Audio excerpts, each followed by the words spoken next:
ഈ ആഴ്ച ഓണമല്ലേ, മൊത്തം ബ്ലോക്കായിരിക്കും.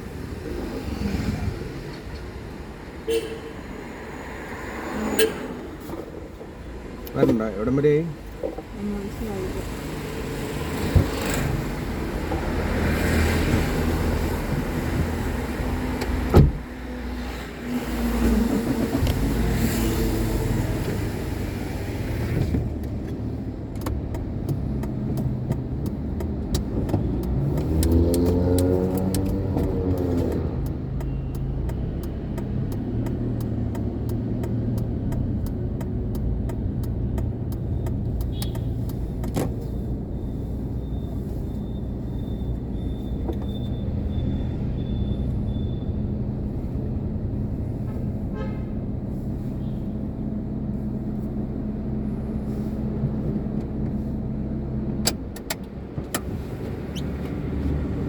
നമ്മുടെ സ്കൂട്ടറിൻ്റെ മറ്റേ സാധനമില്ല, ബാറ്ററി ഉണ്ടല്ലോ, അത് ഈ സ്ഥിരം ഓടിക്കാതെ വരുമ്പോൾ അതൊരു പ്രശ്നം, അത് സ്റ്റാർട്ടാവുന്നില്ല.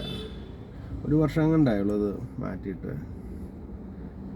സ്കൂട്ടറിൻ്റെ അമറോണിൻ്റെ ബാറ്ററി ആയിരുന്നു. അമറോണിന് ആ പ്രശ്നമുണ്ടെന്ന് എന്നോട് ആ അയ്യപ്പൻകുട്ടിയുടെ മോൻ പറഞ്ഞായിരുന്നു. സ്ഥിരം ഓടിക്കുകയാണെങ്കിൽ അമറോൺ ഉപയോഗിക്കുക, അല്ല നമുക്ക് ആഴ്ചയിൽ 1-2 ഓട്ടോ ഉള്ളെങ്കിൽ സ്കൂട്ടറിനുള്ളെങ്കിൽ എക്സൈഡാണ് നല്ലതെന്ന് പുള്ളി പറഞ്ഞായിരുന്നു. കാരണം അല്ലെങ്കിൽ ചവിട്ടിയാൽ സ്റ്റാർട്ടാവില്ല എന്ന് പറഞ്ഞായിരുന്നു എന്നോട് അയ്യപ്പൻകുട്ടിയുടെ മോൻ പറഞ്ഞായിരുന്നു.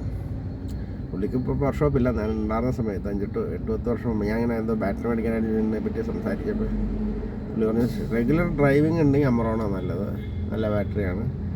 റെഗുലർ ഡ്രൈവിംഗ് ആഴ്ചയിൽ ഒരു 5 ഡ്രൈവെങ്കിലും വേണം, 5-6 ഡ്രൈവ് എല്ലാ ദിവസവും. ഇപ്പോൾ സാറ്റർഡേ സൺഡേ ഒഴികെ ബാക്കി എല്ലാ ദിവസവും ഡ്രൈവ് ഉണ്ടെങ്കിൽ അമറോൺ മേടിക്കാം. അതല്ല ഡ്രൈവ് ആഴ്ചയിൽ 1-2 ദിവസം ഉള്ളുവെങ്കിൽ എക്സൈഡ് ബാറ്ററിയാണ് നല്ലതെന്ന് പുള്ളി പറഞ്ഞു. കാരണം എക്സൈഡ് നമ്മൾ പിന്നെ അത് മറ്റേ ഇത് കിക്കർ വേണ്ടി വരില്ല, അല്ലാതെ തന്നെ സ്റ്റാർട്ടായിക്കോളും. നമ്മൾ ആഴ്ചയിൽ 1-2 ഡ്രൈവോ ഉള്ളെങ്കിലും അത് സ്റ്റാർട്ടായിക്കോളും. അമറോൺ നമ്മൾ ഡെയിലി യൂസ് ചെയ്താലാണ്, അമറോൺ കുറച്ചും കൂടെ ലാസ്റ്റിങ് കൂടുതലെന്ന് പറഞ്ഞു എക്സൈഡിനേക്കാളും. പക്ഷേ ഡെയിലി യൂസേഴ്സിനാണ് അത് നല്ലതെന്നാണ് പുള്ളി പറഞ്ഞത്. അപ്പം ഞാനെൻ്റെ ഇപ്പോൾ ഡെയിലി യൂസ് ഇല്ലാത്തതുകൊണ്ട് അമറോൺ നല്ല ചിലപ്പോൾ എക്സൈഡായിരിക്കും സ്കൂട്ടറിന്.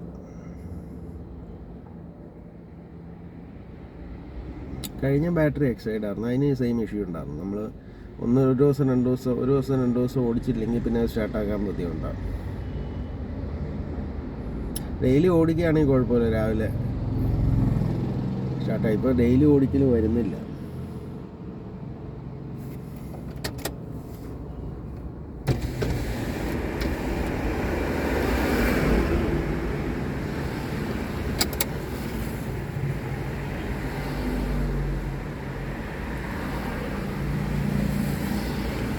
അമറോണിൻ്റെ എക്സൈഡ് അല്ലാതെ ഇപ്പോൾ ടാറ്റ അങ്ങനെയൊക്കെ ഉണ്ട്, വേറെ കമ്പനിക്കാർ ഇറക്കുന്നുണ്ട്.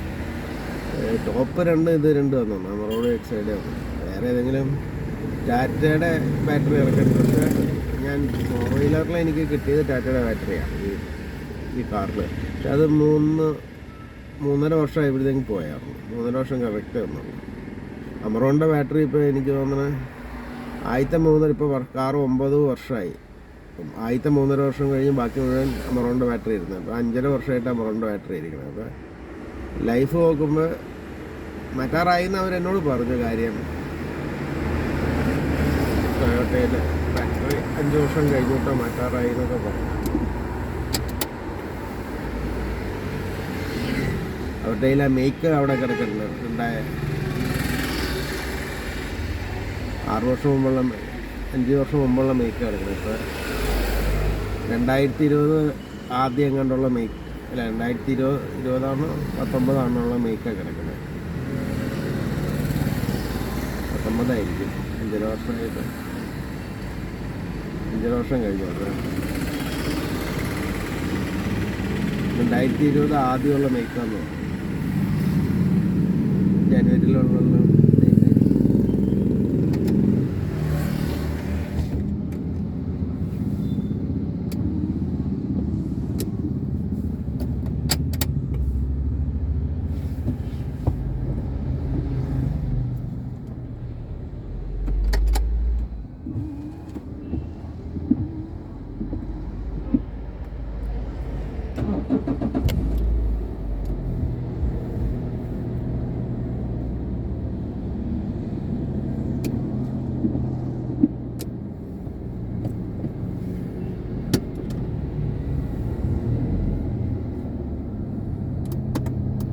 വൈപ്പർ ഭയങ്കര മോശമായിരുന്നു കേട്ടോ. മറ്റേത് നേരെ ഇപ്പം പുതിയത് മാറ്റിയിട്ടപ്പോൾ അത്രയും കുഴപ്പമില്ല.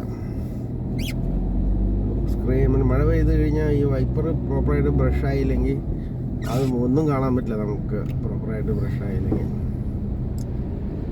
എൻ്റെ കൊച്ചപ്പൻ പണ്ട് പറയാറുണ്ട് എല്ലാ കൊല്ലം വൈപ്പർ മാറ്റണം.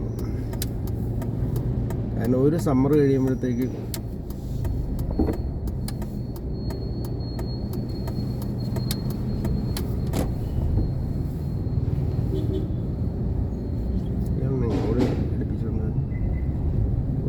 കഴിയുമ്പോഴത്തേക്ക് വൈപ്പർ താഴനാവും.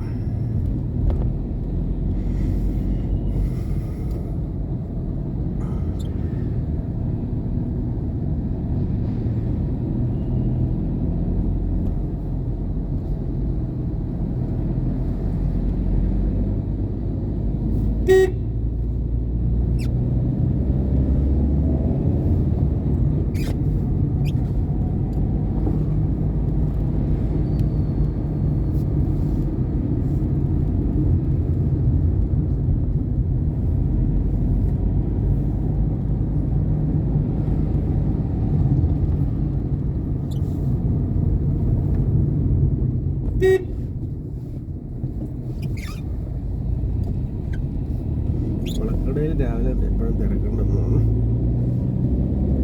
രാവിലെ പണിക്കാർ വരുമ്പോൾ ആളുകൾ വളം മേടിക്കാൻ പിന്നെ ആയിരിക്കും.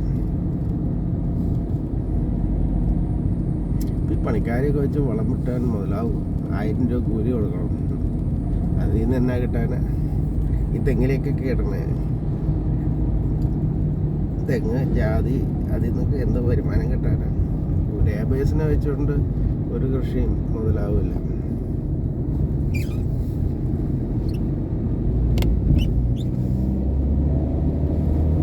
ലേബർ കോസ്റ്റ് ഹൈ ആയി. ഇപ്പോൾ 1000 രൂപ പെർ ഡേ ആയി ലേബർ കോസ്റ്റ് എന്ന് പറഞ്ഞാൽ. ഏതാണ്ട് 30,000 rupees per month labour cost ആയി. അപ്പോൾ അത് വെച്ച് ഇന്ത്യയിലുള്ള കേരളത്തിൽ കിട്ടുന്ന ഒരു കാർഷിക ഐറ്റംസും ലേബർ കോസ്റ്റ് വെച്ച് മുതലാവില്ല. ലേബർ കോസ്റ്റ് 1000 റുപ്പീസ് പെർ ഡേയുടെ അടുത്തുകൊണ്ട് വന്നുകൊണ്ടിരിക്കുക. അപ്പം എന്ത് ചെയ്താലും ഒരു കാർഷിക കൃഷിയും ലേബറിന് വെച്ച് മുതലാവില്ല, ലേബർ കോസ്റ്റ് വെച്ച്. കാരണം ഇതിന് കിട്ടിക്കഴിഞ്ഞാൽ അതിന് അവർക്ക് കൊടുക്കാനുള്ളത് കഴിഞ്ഞിട്ട് ഉടമസ്ഥന് എന്തെങ്കിലും ബാക്കി ഉണ്ടാവണമല്ലോ. അപ്പം അങ്ങനെ ഒരു സംഭവം ഉണ്ടാവില്ല. അവർക്ക് ഈ ലേബർ കൊടുക്കാനുള്ള കാശ് തന്നെ കിട്ടുന്നില്ല. അപ്പോൾ അതൊരു വലിയ ഇഷ്യൂ ആണ്. കേരളം പോലുള്ള സ്ഥലങ്ങളിൽ ഭാവിയിൽ കൃഷി ഉണ്ടാവില്ല. പിന്നെ ഇവിടുത്തെ ലേബർ കോസ്റ്റ് വെച്ച് കൃഷി സസ്റ്റൈനബിൾ അല്ല. കൃഷിയിൽ നിന്ന് എന്ത് കിട്ടിയാലും അതനുസരിച്ച് ഇപ്പോൾ റബ്ബറിനൊക്കെ എന്ന് പറഞ്ഞാൽ 50 രൂപ, 50 മുതൽ 60-65 രൂപ വരെ 1991 വിലയുണ്ടായിരുന്നു റബ്ബറിന്. അന്നെന്ന് പറഞ്ഞു കഴിഞ്ഞാൽ 5 രൂപയ്ക്ക് നമ്മൾ 3 പൊറോട്ടയും ഒരു ബീഫ് റോസ്റ്റും ഒരു ചായയും കൂടെ ഇന്ത്യൻ കോഫി ഹൗസിൽ നിന്ന് 5 രൂപ 50 പൈസ തന്നു. അന്ന് ഇന്ത്യൻ കോഫി ഹൗസിൽ നിന്ന് 6 രൂപ 7 രൂപയ്ക്ക് ഒരു ബാൽക്കണി ടിക്കറ്റ് കിട്ടുക. ആ കാലഘട്ടത്തിൽ റബ്ബറിൻ്റെ പ്രൈസ് 50 രൂപ 60 രൂപയുണ്ട്. അതായത് നമുക്ക് അന്ന് 50 മുതൽ 60-65 രൂപ വരെ ഉണ്ട്. അപ്പോൾ 6-6 36 7-6 42 77 49 56 ഏതാണ്ട് 8 ബാൽക്കണി ടിക്കറ്റ് മേടിക്കാനുള്ള കാശ് 1 കിലോ റബ്ബറിൽ നിന്ന് കിട്ടുമായിരുന്നു. ഇന്നിപ്പോൾ ഒരു ബാൽക്കണി ടിക്കറ്റ് നല്ല തിയേറ്ററിൽ കിട്ടണമെങ്കിൽ 300 രൂപ 400 രൂപ കൊടുക്കണം.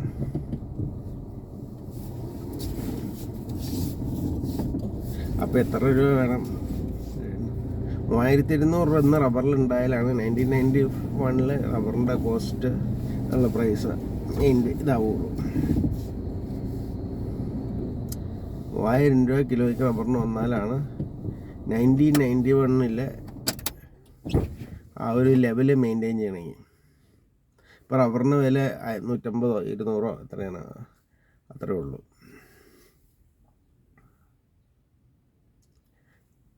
അതിൻ്റെ ഒരു 10 times 15 times ഉണ്ടെങ്കിലാണ് 1991 മറ്റേ സ്റ്റാൻഡേർഡ്സ് മെയിൻറ്റെയിൻ ചെയ്യുള്ളൂ. അപ്പം അങ്ങനെയാണ് കാർഷിക ഐറ്റംസ് എല്ലാം തന്നെ. അപ്പോൾ ഒരു ലേബർ വെച്ച് കാർഷിക ഐറ്റംസ് ഇന്നത്തെ കാലത്ത് അൺസസ്റ്റൈനബിളാണ് കേരളത്തിൽ. കാരണം ഒരു ലേബറിന് 1000 റുപ്പീസ് ആവും. 1000 റുപ്പീസ് വെച്ച് ലേബർ വെച്ച് ഒരു കൃഷി നമുക്ക് ചെയ്യാൻ പറ്റില്ല.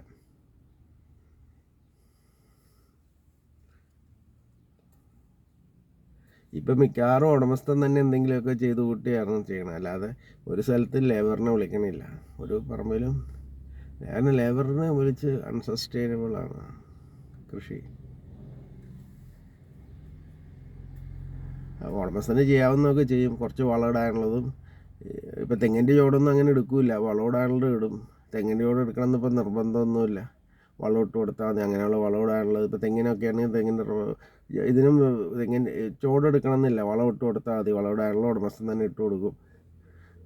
മറ്റേ പുല്ല് ചെയ്യാനുള്ളത് പുള്ളി തന്നെ ചെയ്യും, അല്ലെങ്കിൽ മരുന്നടിക്കുക, അതൊക്കെ ഉടമസ്ഥൻ തന്നെ ചെയ്യും. അപ്പോൾ ഇപ്പം തന്നെ ഉടമസ്ഥൻ തന്നെ ചെയ്തുകൊണ്ടുള്ള ഒരു കൃഷിയാണ് കേരളത്തിൽ നടക്കണുള്ളൂ. റബ്ബറൊക്കെ ഇപ്പോൾ പലപ്പോഴും 50-50 ആയിട്ടാണ്. അതായത് 50% ലേബർ ഉണ്ടാവും, 50% ഉടമസ്ഥൻ എടുക്കും. അങ്ങനെയാണ് പല സ്ഥലങ്ങളിലും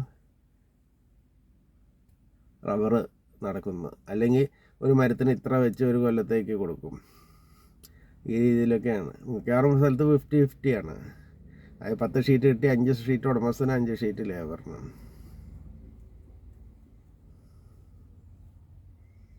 അങ്ങനെ കോൺട്രാക്റ്റിൽ വന്ന് ചെയ്യാൻ ആളുകൾ തയ്യാറുണ്ട്. അപ്പോൾ അങ്ങനെയുള്ളവർക്ക് കൊടുക്കും.